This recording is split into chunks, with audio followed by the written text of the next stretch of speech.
प्रतियोगितामा अतिथिको क्रम जारी नै छ।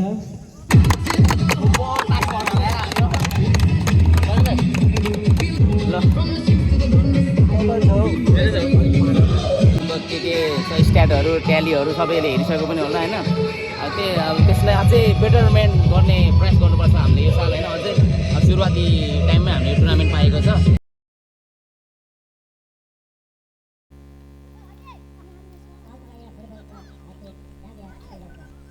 र कहाँबाट हुनुहुन्छ, कुन टिमको सपोर्टमा रहनु भएको छ, कृपया जानकारी गराउन सक्नुहुनेछ।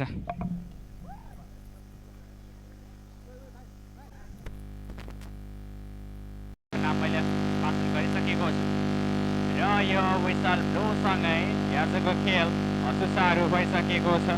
फोनले हामीलाई भने अलिकति केही असहज महसुस गराइरहेको छ। त्यसको बावजुद पनि हामी तपाईँहरूलाई प्रत्यक्ष लाइभमा जोडिरहेका छौँ।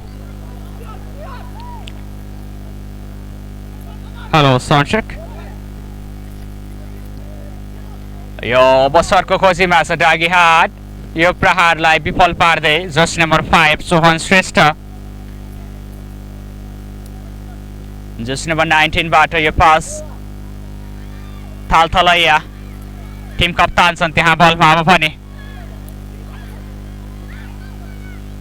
Jersey number 8 Sijal Rai. त्यो अत्यन्तै राम्रो प्रेस गर्न सफल भएका छन् त्यहाँ डाँगीहाटका defender team captain. Jersey number 14 को लागि त्यो pass. The clearance. Thaltalaiya FC versus Dangihat FC बीचको यो खेल हामी तपाईँहरूलाई त्यो प्रहार फ्रेममा राख्न सकेनन् जर्सी नम्बर 9 का खेलाडी एडेस चौधरीले। जर्सी नम्बर 6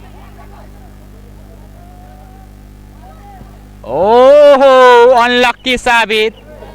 जर्सी नम्बर 14 त्यो प्रहार सफल बनिरहेनन्। अत्यन्तै राम्रो सुनौलो अवसर रहेको थियो त्यो डाँगीहाटको लागि, तर सफल बनिरहेनन्। अब तालतलैयाको लागि यो मौका रहन सक्छ। टिम कप्तान यो गोल। थालतलैया एफसी गोल गर्न सफल भएको छ। यो गोल। थालतलैया एफसी गोल गर्न सफल भएको छ।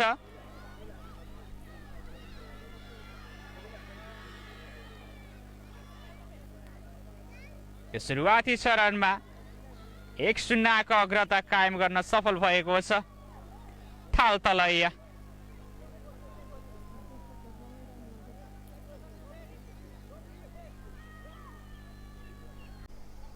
त्यो प्रहार लिन चाहन्छन् तर पेस गर्न सफल, इन्टरसेप्ट गर्न सफल।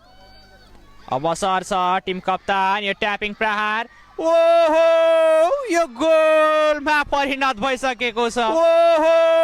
यो गोलमा परिणत भइसकेको छ।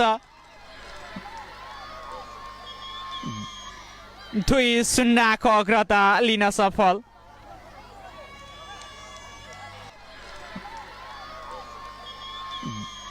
दुई 0 को अग्रता लिन सफल।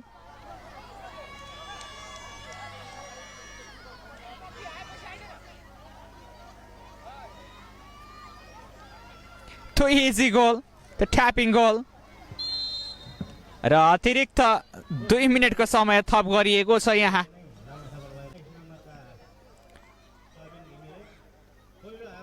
र तालतलैया football club TFC let's go भन्दै हुनुहुन्छ रेवस बास्तोलाजी, सपोर्ट फ्रम झापा।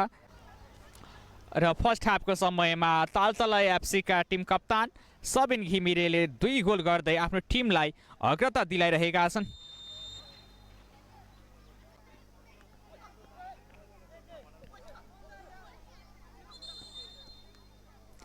र यो विसल ब्लो सँगै यो फर्स्ट हाफको खेल यही समाप्त भइसकेको छ। हामी दोस्रो हाफको खेल लिएर पनि तपाईहरु सामु केही समय पश्चात उपस्थित हुने नै छौं। यहाँ हेर अब यो हो नि, यहाँबाट गोल खान्छ खाँदैन नि यहाँ त होल मात्र हो न होल मात्र हो न होल मात्र क्या बालो बोकेर कुदिरहेको लानु त अहिले लाग्छ नि पनि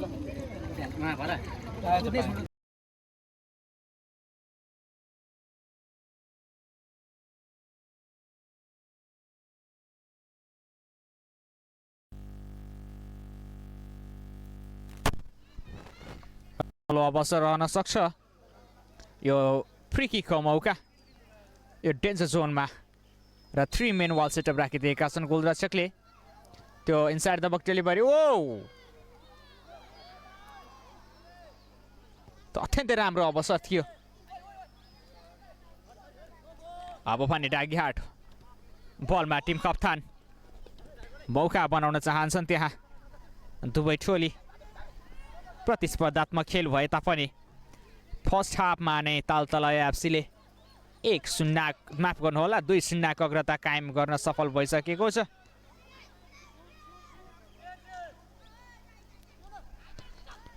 त्यो पास लेन चेन्ज गर्दै त्यो ब्लक गर्दै हेडर अझै पनि मौकाको खोजीमा तालतलय या टिम कप्तान अब भने बलमा रहेका छन् सबिन घिमिरे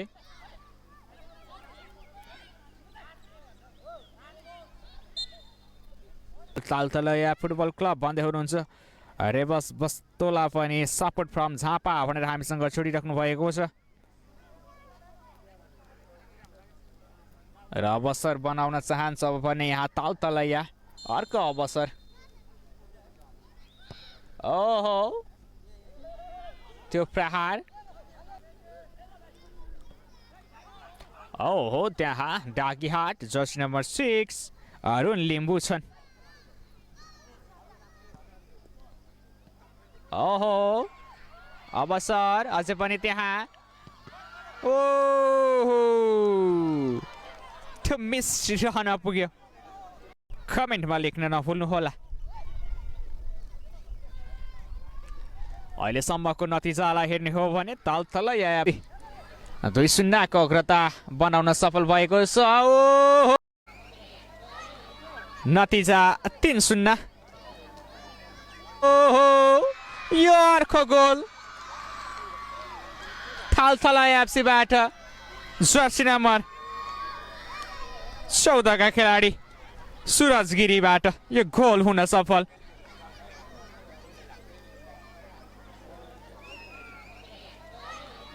नतिजा 3-0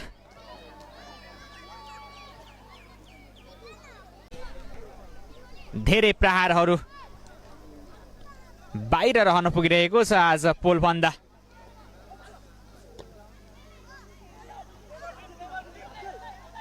सबै घिमिरे अझै पनि मौका बनाउन चाहन्छन्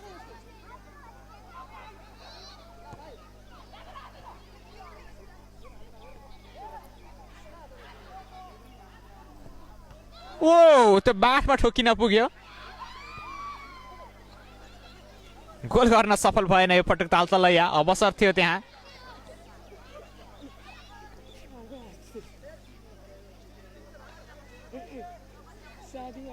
अवसर अझै पनि तालतलयाको लागि जर्सी नम्बर 8 सिजल राई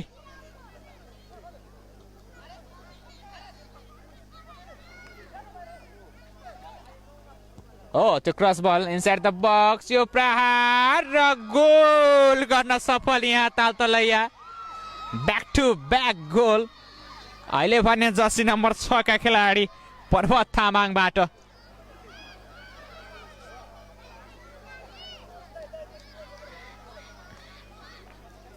नतिजा 4-0 हाबी भनिरहेको छ तालतलया र खेलाडी परिवर्तन हामी देख्न सकिन्छ जर्सी नम्बर 4 को ठाउँमा जर्सी नम्बर 2 को ठाउँमा जर्सी नम्बर 4 ले मैदान प्रवेश गरेका छन् मैदान प्रवेश गर्नेमा तालतलयाबाट सक्षम प्रधान र अप्सन राई रहेका छन् थ्रोइङ को मौका प्राप्त गरेको छ डागीहाटले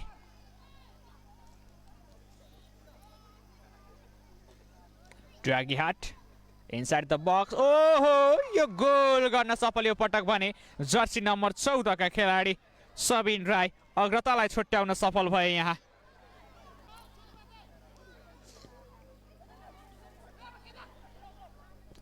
ओहो इनसाइड द बक्स राम्रो डेलिभरी सजिलै बचाउन सफल गोलरक्षक मनिष माझी सबिन ब्याक पास पुनः इनसाइड द बक्स राम्रो डेलिभरी ओहो मौका रहन सक्थ्यो तर गोलरक्षक मनिष माझीले कुनै पनि गल्ती गरेनन् त्यहाँ एफसीको जित लगभग सुनिश्चित नै भइसकेको छ 4-1 को अवस्थामा छ टोली बलमा जोसी नम्बर 5 रोहन श्रेष्ठ सोहन ओहो हेडर सफल भनेर हैन यो पटक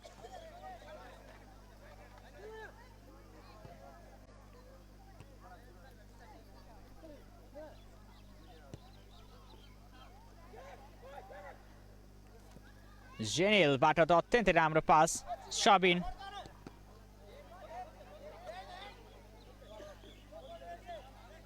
अब सरको खोजीमा छ सबिन राई सबिन गोलरक्षकले कुनै पनि गल्ती गरेनन् त्यहाँ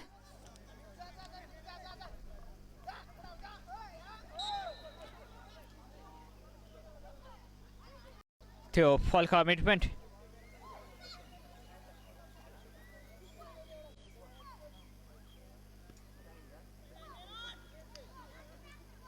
सबिन पास गरिदिएका छन् पर्वतको लागि तर यो विसल ब्लो सँगै आजको खेल पनि यही समाप्त भइसकेको छ